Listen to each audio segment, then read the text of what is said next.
The gun shop in Redemption, Texas smelled of oil, leather, and decades of stories told in hushed tones.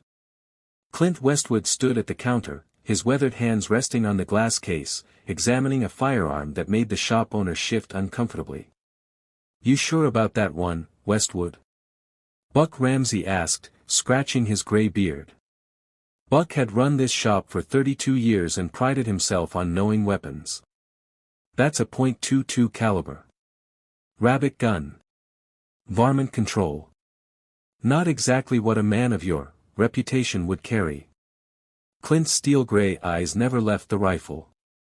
It was a modest Winchester .22 bolt-action, nothing fancy, nothing impressive. The kind of gun that got overlooked in favor of bigger calibers, louder booms, more stopping power. "How much?" Clint asked, his voice carrying that trademark gravel that made people listen. "200. But Clint, I got a beautiful .308 in the back. Now that's a rifle for a man who—" "The .22, Clint interrupted, pulling out his wallet. "And 500 rounds." Buck rang up the sale with visible reluctance, shaking his head as he wrapped the rifle. "Never thought I'd see the day Clint Westwood walked out of here with a pea shooter." Clint didn't respond. He simply took his purchase, tipped his hat, and walked out into the brutal Texas sun. What Buck didn't know, what nobody in Redemption knew yet, was that Clint Westwood never did anything without purpose. The trouble started at the Dusty Boots Saloon on Friday night. Clint sat alone at his usual table in the corner, nursing a whiskey and watching the room with the quiet awareness of a man who'd seen too much to be surprised by anything. That's when Jake Thornton walked in, 3 sheets to the wind and looking for an audience. Jake was a cattle rancher who measured his worth in acres and ammunition. He owned 12,000 acres of prime grazing land and had an arsenal that could outfit a small militia. He was also loud, arrogant, and had been itching to knock Clint down a peg ever since the quiet cowboy had won the county shooting competition 5 years running. Well, Jake bellowed, slamming his hand on Clint's table.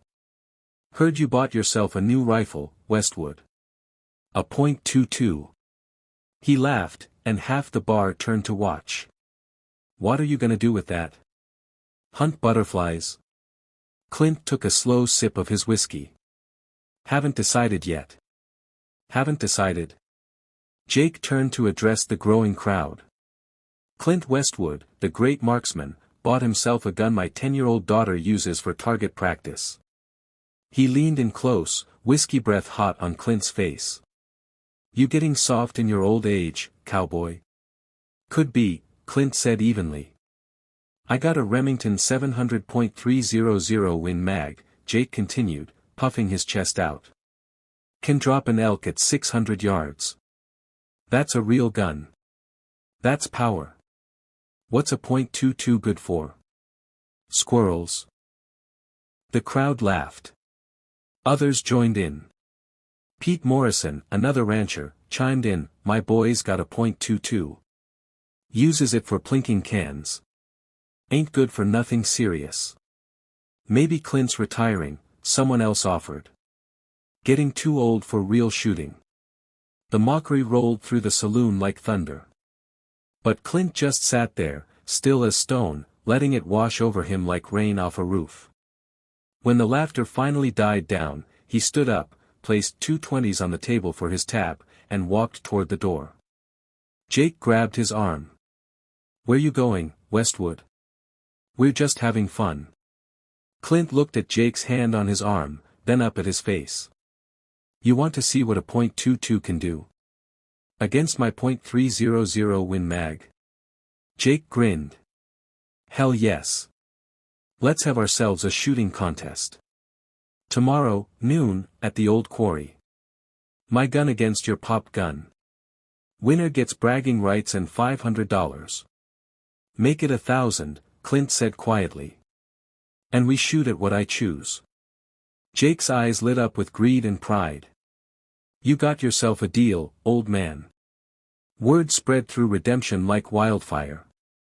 By noon the next day, half the county had shown up at the quarry, a barren stretch of limestone cliffs that echoed with the ghosts of old mining operations.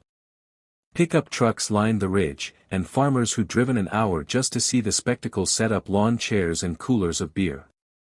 This wasn't just a shooting contest. This was entertainment. This was David versus Goliath, except everyone expected Goliath to win. Jake arrived with an entourage, hauling his Remington 700 like it was Excalibur. The rifle was magnificent, all black synthetic stock, high-power scope, bipod. It looked like it belonged on a battlefield. Clint arrived alone, carrying his simple Winchester .22 and a canvas bag. "What's the challenge, Westwood?" Jake called out, his voice carrying across the quarry. "Bottles? Steel plates? Or you want to see who can hit that cliff face from here?" He gestured at the limestone wall 300 yards away. Clint walked past him without a word and set up a folding table. From his canvas bag, he pulled out 5 items, an aspirin tablet, a wooden matchstick, a playing card, a dime, and a sewing needle. He arranged them in a line, each one 30 yards from the shooting position. The crowd murmured. Pete Morrison laughed out loud. "You've got to be kidding me," Jake said. "Those targets are tiny. At 30 yards, my .300 would blow them to dust. There'd be nothing left to prove we hit them." "Exactly," Clint said, loading his .22. "This ain't about power, Jake. It's about precision. Those targets are impossible. For you, maybe." Clint took his position, settling into a comfortable stance. No bipod. No bench rest. Just a man, a simple rifle, and decades of practice. The quarry went silent. Even the wind seemed to hold its breath. Clint raised the .22 to his shoulder. The movement was fluid, economical, practiced. He peered through the basic iron sights, no fancy optics, no technology. Just his eye and his instinct. The first shot cracked through the air. The aspirin tablet disintegrated. The crowd gasped. Someone started clapping but stopped when they realized Clint wasn't finished. The second shot split the matchstick lengthwise. Now people were standing up from their lawn chairs, moving closer, disbelief written on their faces. The third shot clipped the edge of the playing card, the ace of spades, right through the center pip. The card fluttered in the breeze, a perfect hole through its heart. "Holy hell," someone whispered. The fourth shot dinged the dime, sending it spinning through the air with a metallic ring that echoed off the cliff face. Jake's face had gone from confident red to pale white. That's impossible." Clint didn't respond. He chambered the final round, his movements calm and measured. This was the hardest shot, the sewing needle, propped upright in a small cork base. It was barely thicker than a wire, practically invisible at 30 yards. He breathed out slowly. The world narrowed to just him, the rifle, and the target. His finger squeezed the trigger with the gentleness of a man handling something precious. The crack of the .22 seemed small, almost apologetic. The needle flew backward off its cork base, bent at a perfect 90-degree angle. The quarry erupted. People shouted, laughed, slapped each other's backs in amazement. Farmers who'd driven out to watch Clint fail were now tripping over themselves to see the targets up close, to verify what they'd just witnessed. Jake Thornton stood frozen, his expensive rifle hanging useless in his hands. Clint unloaded his .22 and walked over to where Jake stood. He reached into his pocket and pulled out a small card, holding it out. "What's this?" Jake asked, his voice hoarse. "Name of a firearms instructor in Austin. Friend of mine. Teaches proper shooting technique. Breath control. Trigger discipline. Patience." Clint's gray eyes held Jake's without anger, without triumph, just quiet certainty. "Your .300 Win Mag is a fine rifle, Jake. Lot of power. But power without skill is just noise. You might want to learn the difference. I've been shooting for 30 years. You've been pulling triggers for 30 years, Clint corrected. Shooting's different. Shooting's about respect, for the weapon, for the target, for the craft. You don't need the biggest gun. You need the right gun for the job, and the skill to use it. He turned to address the crowd that had gathered around them. Most of you out here today came expecting a show. Expected to see a big gun beat a little one. Expected power to win over precision. He held up his Winchester .22. This rifle cost $200. Jake's cost probably $3,000. His has more power, more range, more everything. But what I did today, splitting matchsticks, hitting needles, he couldn't do that with his .300 if he practiced for a decade. Not because his gun's wrong, but because he never learned what shooting really is. An old rancher named Tom Whitaker stepped forward, removing his hat. Clint, I got to ask, why'd you buy that .22 in the first place? You already got rifles. You could have kept shooting your .30-06, kept winning competitions with power. Clint was quiet for a moment, running his hand along the simple wooden stock of his rifle. About a month ago, I was helping my niece learn to shoot. She's 10 years old. Every gun I owned scared her, too loud, too much kick, too intimidating. I saw the fear in her eyes, and I realized something. He looked around at the assembled farmers and ranchers. We've forgotten that shooting ain't about dominating something. It's about connecting with it. Understanding it. Respecting it. He held up the .22 again. This rifle doesn't intimidate. Doesn't overpower. Doesn't try to be something it's not. It's honest. It's capable. And in the right hands, it's more than enough. My niece can shoot this. She can learn without fear, without being knocked around by recoil, without going deaf from the blast. She can learn to actually shoot, to aim, to breathe, to connect with her target. Clint walked over to where the targets had been set up and picked up the bent needle. I bought this gun to teach a little girl. But it taught me something instead. Taught me that somewhere along the way, we started measuring worth by noise and power instead of precision and purpose.